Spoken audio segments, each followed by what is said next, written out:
Dengar ya Usman, matematika di seluruh dunia itu sama. 1 dikurang 1, hasilnya 0. Uang dikasih ke orang, ya habis, hilang.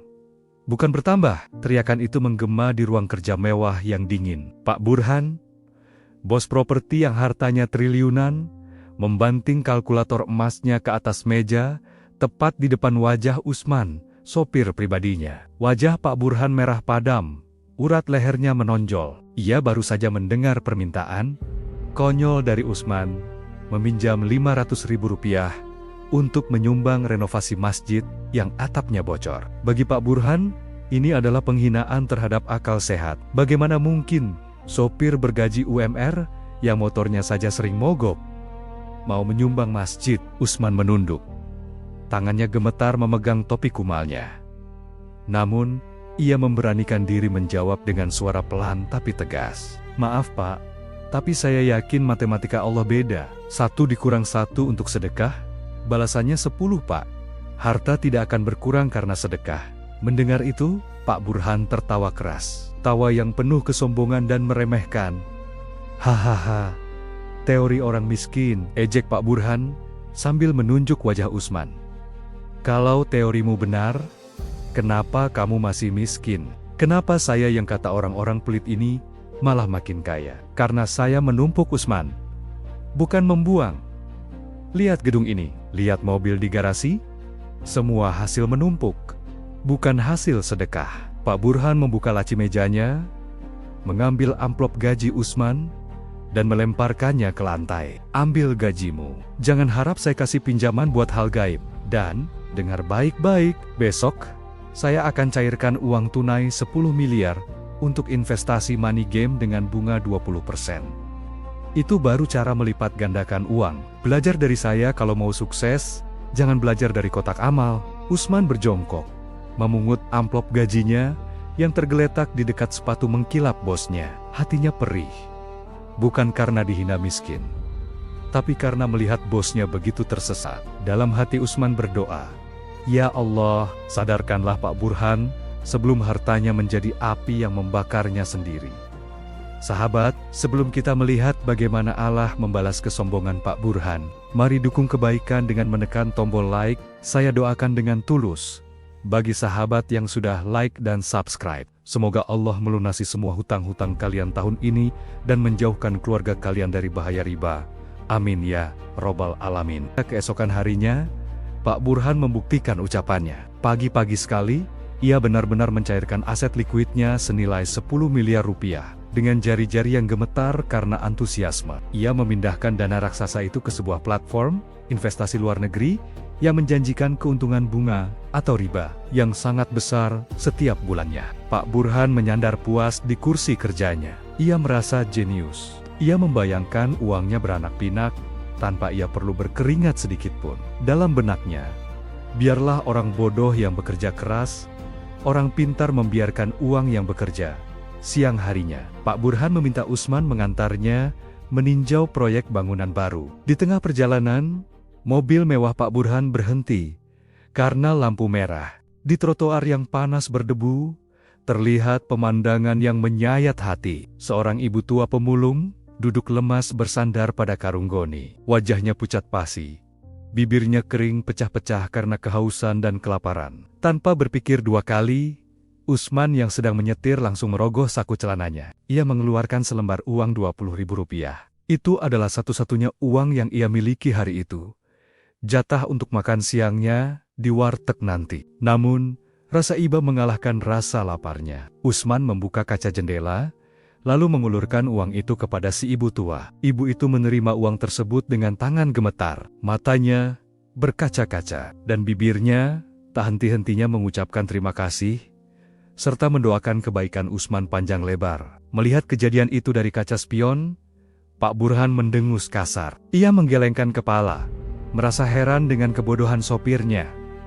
Dasar bodoh, gumam Pak Burhan sinis. Usman, kamu itu mikir pakai apa sih? Uang cuma 20.000. Satu-satunya pegangan kamu hari ini, malah dikasih ke orang lain. Padahal, itu bisa buat kamu beli bensin atau rokok. Memangnya doa pengemis itu bisa bikin perut kamu kenyang? Doa itu nggak laku. Kalau dipakai bayar di kasir, Man. Usman tersenyum tipis. Matanya tetap fokus menatap jalanan yang macet. Dengan tenang, ia menjawab. Doa itu jalur langit, Pak. Harta yang kita makan akan jadi kotoran dan hilang, tapi harta yang kita sedekahkan akan abadi dan jadi penolong kita nanti. Halah, ceramah lagi. Potong Pak Burhan ketus. Kamu lihat nanti hasilnya. Besok, profit investasi saya akan cair 2 miliar tanpa saya harus capek-capek. Sementara kamu, paling besok kamu masih pusing mikirin uang makan. Logika itu dipakai, Man. Jangan mau dibodohi sama perasaan. Sore harinya, Usman pulang ke rumah kontrakan sempitnya dengan perut yang melilit karena lapar. Uang makannya sudah habis disedekahkan, dan ia tidak makan siang sama sekali. Secara logika manusia, Usman rugi bandar. Namun, keajaiban matematika Allah mulai bekerja di saat yang tak terduga. Baru saja Usman membuka pintu rumah dan melepas sepatu kerjanya, tiba-tiba tetangga depannya datang mengetuk pintu. Tetangganya itu membawa rantang susun yang penuh. Assalamualaikum, Mas Usman, sapa tetangga itu ramah. Ini kebetulan ada sisa catering syukuran di rumah tadi siang. Masih banyak banget. Ada gulai ayam, sate kambing, sama buah-buahan. Sayang kalau mubazir, buat Mas Usman sekeluarga ya. Tolong diterima. Usman tertegun menerima rantang berat itu. Matanya basah. Ia tadi siang memberi Rp20.000. Kini Allah membalasnya kontan dengan makanan mewah senilai ratusan ribu rupiah yang cukup untuk makan malam anak dan istrinya. Di sisi lain kota, di dalam kamar mewahnya, Pak Burhan sedang tertawa puas menatap angka-angka digital di layar laptopnya yang menunjukkan grafik naik. Ia merasa menang, ia merasa paling pintar. Padahal, ia tidak menyadari bahwa angka-angka itu hanyalah ilusi fata morgana sebelum badai besar datang menghantamnya. Hari Jumat menjadi hari yang paling menentukan dalam hidup Pak Burhan. Siang itu, ia baru saja keluar dari sebuah restoran bintang 5. Perutnya kenyang oleh hidangan mahal, dan hatinya sedang berbunga-bunga memikirkan profit investasinya yang dijadwalkan cair sore nanti.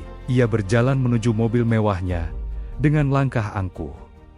Dagu terangkat, seolah ia adalah pemilik dunia. Namun, saat ia hampir mencapai pintu mobil, seorang bapak tua pengurus panti asuhan mendekat dengan langkah tertatih. Pakaian bapak itu lusuh. Warnanya sudah pudar dimakan usia. Di pelukannya, ia mendekap erat sebuah kotak amal kaca yang sudah retak di ujungnya, berisi beberapa lembar uang ribuan dan recehan logam. "Permisi, Tuan." Suara bapak itu terdengar lirih, sopan, dan penuh harap. "Mohon bantuannya seikhlasnya, Tuan.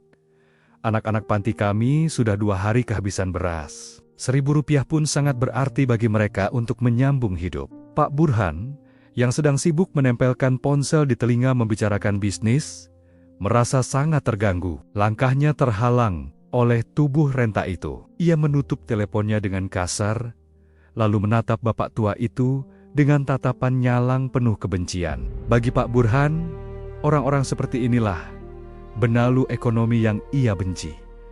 "Minggir, kamu menghalangi jalan saya," bentak Pak Burhan keras, membuat beberapa orang di sekitar menoleh. "Sedikit saja, Tuan, demi anak yatim." Bapak itu masih mencoba bertahan, menyodorkan kotak amalnya sedikit lebih dekat dengan tangan gemetar, berharap ada setitik belas kasihan di hati orang kaya ini. Namun yang terjadi justru sebaliknya. Setan kesombongan telah menguasai hati Pak Burhan sepenuhnya. Ia merasa direndahkan karena dimintai uang. Dengan arogansi yang memuncak, kaki Pak Burhan yang terbalut sepatu kulit Italia mahal melayang ke udara. Tanpa ragu, ia menendang kotak amal itu sekuat tenaga. Kotak kaca itu terlempar dari pelukan si bapak tua, melayang di udara sesaat, sebelum akhirnya menghantam aspal keras. Kotak itu pecah hancur berkeping-keping. Uang receh di dalamnya uang harapan anak-anak yatim untuk membeli beras berhamburan, menggelinding liar di jalanan yang kotor. Bapak tua itu terlonjak kaget. Tubuh rentanya gemetar hebat melihat pecahan kaca itu. Ia lalu jatuh berlutut, memunguti uang recehan itu satu persatu sambil menahan tangis yang menyesakkan dada. Usman yang melihat kejadian itu dari kursi pengemudi, jantungnya seakan berhenti berdetak. Ia langsung melompat keluar mobil dan berlari membantu bapak tua itu. Kemarahannya memuncak. "Pak Burhan!" teriak Usman lantang. Kali ini ia lupa bahwa ia hanya seorang bawahan. Bapak sudah keterlaluan. Harta bapak itu cuma titipan. Bapak menendang kotak amal ini. Sama saja Bapak sedang menantang perang dengan Yang Maha Kuasa. Wajah Pak Burhan memerah. Ia tidak terima dikuliahi oleh sopirnya sendiri di depan umum. "Diam kamu Usman," balas Pak Burhan tak kalah keras. Telunjuknya mengarah tajam ke wajah bapak tua yang masih bersimpuh itu. "Dengar ya, saya kaya karena kerja keras. Sedekah itu pembodohan. Sedekah cuma bikin miskin. Kalau mau makan ya kerja, jangan jadi pengemis yang bisanya cuma minta-minta." Setelah memuntahkan kalimat racun itu, Pak Burhan masuk ke mobilnya dan membanting pintu dengan keras. Ia duduk di kursi belakang sambil mengatur napas, sama sekali tidak merasa bersalah. Ia merasa tindakannya benar untuk memberi pelajaran pada pemalas. Ia tidak tahu bahwa tendangan kakinya tadi telah mengetuk pintu langit dengan sangat keras. Doa orang terzalimi langsung melesat menembus 7 lapis langit, tanpa penghalang sedikitpun. Dan Allah, sang pemilik matematika sejati, sudah menyiapkan perhitungannya untuk menagih kesombongan itu. Malam itu, Pak Burhan tidur dengan senyum menghiasi wajahnya. Dalam tidurnya, ia memimpikan angka-angka di rekeningnya terus bertambah, membayangkan dirinya menjadi raja properti yang tak terkalahkan. Namun, ketenangan itu hanyalah sesaat. Tepat pukul 3 dini hari, dering telepon memecah kesunyian kamar mewah itu seperti terompet peringatan bahaya. Dengan mata yang masih berat, Pak Burhan mengangkat telepon itu. Di ujung sana, terdengar suara panik dari kepala keamanan gudang logistik utamanya. Pak Burhan, gawat Pak, gudang utama terbakar. Apinya besar sekali, kami tidak bisa memadamkannya. Angin kencang membuat api melahap semuanya. Pak Burhan melompat dari kasur seolah tersengat listrik. Jantungnya berdegup kencang hingga terasa sakit di dada. Gudang itu adalah jantung bisnisnya, berisi stok barang senilai miliaran rupiah yang sengaja tidak ia asuransikan. Alasannya klise. Ia terlalu pelit membayar premi asuransi bulanan yang dianggapnya buang-buang uang. Tanpa sempat berganti pakaian, dengan piyama yang masih melekat di tubuh, Pak Burhan menggedor kamar Usman. Ia menyuruh sopirnya itu memacu mobil secepat kilat, menembus jalanan malam yang sepi. Sesampainya di lokasi, lutut Pak Burhan langsung lemas tak bertulang. Ia turun dari mobil dengan tatapan kosong. Di hadapannya, api merah menyala setinggi gedung 3 lantai. Menari-nari melahap habis semua jerih payahnya. Hawa panas menyengat kulit. Tapi hati Pak Burhan terasa beku sedingin es. Petugas pemadam kebakaran berlarian, namun mereka hanya bisa menyiram air agar api tidak merambat ke bangunan tetangga. Isinya habis, ludes, menjadi arang hitam. Pak Burhan menjambak rambutnya sendiri. "Barangku, stok barangku," rintihnya pelan. Namun, ujian itu belum selesai. Allah seolah ingin menunjukkan betapa rapuhnya kekayaan manusia. Belum sempat Pak Burhan menarik napas dari syok pertamanya, ponsel yang ia genggam berbunyi lagi. Kali ini sebuah notifikasi berita mendesak dari grup bisnis elitnya masuk ke layar. Sebuah judul berita online menampar matanya dengan keras. Breaking news, platform investasi internasional runtuh. CEO kabur, membawa lari dana nasabah senilai 5 triliun rupiah. Mata Pak Burhan membelalak sampai perih. Tangannya gemetar hebat hingga ponsel itu jatuh ke aspal. Itu adalah platform tempat ia menaruh uang tunai 10 miliarnya kemarin pagi. Uang yang ia sebut cara cerdas. Uang yang ia harapkan beranak pinak lewat jalur riba. Dalam satu malam hanya, dalam hitungan jam kerajaan bisnis, Pak Burhan runtuh rata dengan tanah. Gudangnya jadi abu, uang tunainya dibawa lari penipu. Total kerugian lebih dari 15 miliar rupiah. Harta yang ia tumpuk bertahun-tahun dengan prinsip 1 tambah 1 sama dengan 2. Diambil paksa oleh matematika Allah, dalam sekejap mata menjadi 0 besar. Pak Burhan jatuh terduduk di aspal yang basah oleh air pemadam. Ia meraung, berteriak histeris memanggil hartanya, seperti orang yang kehilangan akal sehat. "Uangku, mana uangku? Kembalikan uangku! Jangan bakar uangku!" Teriaknya memilukan, namun suaranya kalah oleh gemuruh api. Di sebelahnya, Usman berdiri tegap. Wajahnya sedih melihat kondisi bosnya. Tapi hatinya tenang. Ia teringat bapak tua yang ditendang kotak amalnya kemarin. Ia teringat ucapan sombong bosnya. "Sedekah bikin miskin." Ternyata salah besar. Keserakahanlah yang bikin miskin, ribalah yang membakar segalanya. Usman berjongkok, mendekati bosnya yang kini terlihat jauh lebih menyedihkan daripada pengemis yang dihina kemarin. "Pak," bisik Usman pelan, mencoba menenangkan. "Mungkin ini cara Allah membersihkan harta Bapak yang kotor. Ikhlaskan, Pak. Sebelum api penyesalan ini membakar hati Bapak juga." Tapi Pak Burhan tidak bisa mendengar. Jiwanya terguncang hebat. Ia terus meracau, menghitung angka-angka imajiner yang kini tidak ada artinya lagi. Di depan matanya, ia melihat bukti nyata bahwa apa yang ia genggam erat-erat bisa hilang dalam sekejap. Sementara apa yang dilepaskan Usman sebagai sedekah justru tersimpan abadi. Seminggu setelah malam jahanam itu, hidup Pak Burhan berubah 180 derajat. Rumah mewahnya disita bank, karena ternyata ia menjaminkannya untuk utang usaha yang lain. Mobil-mobil mewahnya ditarik oleh pihak leasing. Teman-teman sosialita dan rekan bisnis yang dulu memuja kekayaannya, kini memblokir nomor teleponnya. Mereka menghilang seperti hantu saat tahu Pak Burhan bangkrut. Tidak ada satupun yang mau membantu mantan orang kaya yang terkenal pelit dan sombong itu. Kini, Pak Burhan duduk termenung di sudut sebuah kontrakan petak yang sempit dan panas. Kontrakan ini bukan miliknya, tapi milik Usman. Ya, Usmanlah satu-satunya orang di dunia ini yang mau menampung mantan bosnya. Sopir yang dulu gajinya dilempar ke lantai, yang dihina miskin logika, kini justru memberi tumpangan tempat berteduh dan makan. Sore itu, Usman pulang kerja membawa 2 bungkus nasi Padang. Ia membagi 1 untuk Pak Burhan. "Makan, Pak," kata Usman lembut, menyodorkan bungkusan itu. "Maaf, lauknya cuma telur dadar. Daging rendangnya sudah habis." Pak Burhan menatap nasi bungkus itu dengan air mata berlinang.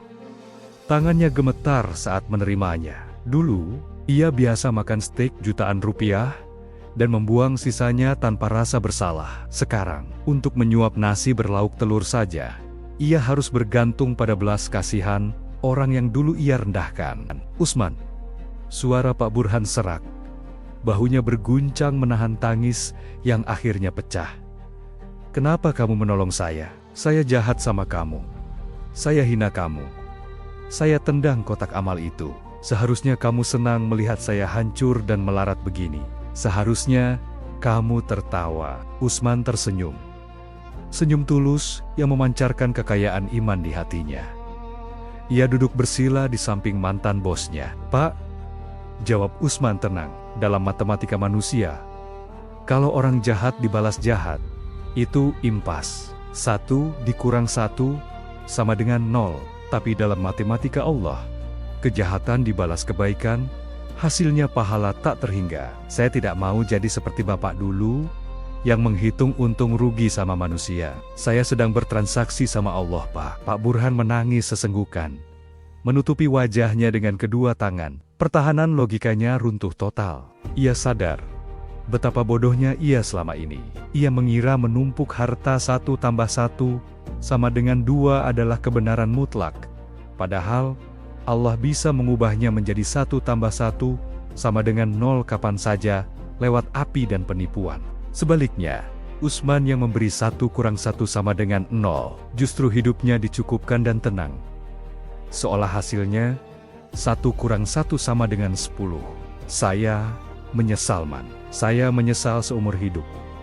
Isak Pak Burhan pilu. "Saya makan riba, saya pelit, saya sombong. Sekarang Allah ambil semuanya. Saya tidak punya apa-apa lagi. Saya miskin, Man." "Bapak salah," kata Usman tegas namun lembut. "Allah masih sisakan nyawa dan sedikit iman di hati Bapak sekarang. Itu modal paling besar. Harta bisa dicari lagi dengan cara halal, Pak.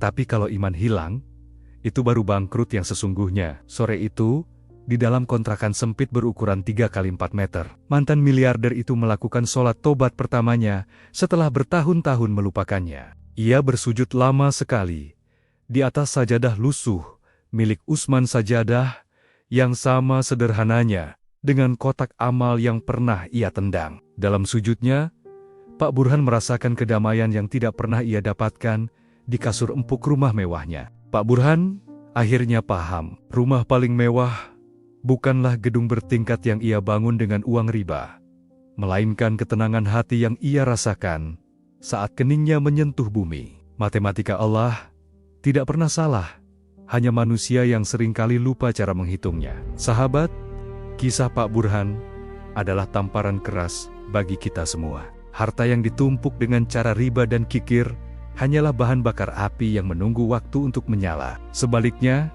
sedekah tidak akan pernah memiskinkan kita. Justru, ia adalah penolak bala terbaik. Jika kisah ini menyentuh hati sahabat, mari kita dukung channel ini agar terus menyebarkan kebaikan. Tekan tombol like dan subscribe sekarang juga. Dan tuliskan di kolom komentar, jauhi riba, perbanyak sedekah. Saya doakan dengan tulus bagi sahabat yang sudah like, subscribe, dan berkomentar positif. Semoga Allah membersihkan harta kalian dari bahaya riba, melipat gandakan rezeki kalian lewat jalur sedekah, dan menjauhkan kita dari sifat sombong yang membinasakan. Amin. Ya Robbal Alamin. Terima kasih sudah menonton. Sampai jumpa di kisah inspiratif berikutnya.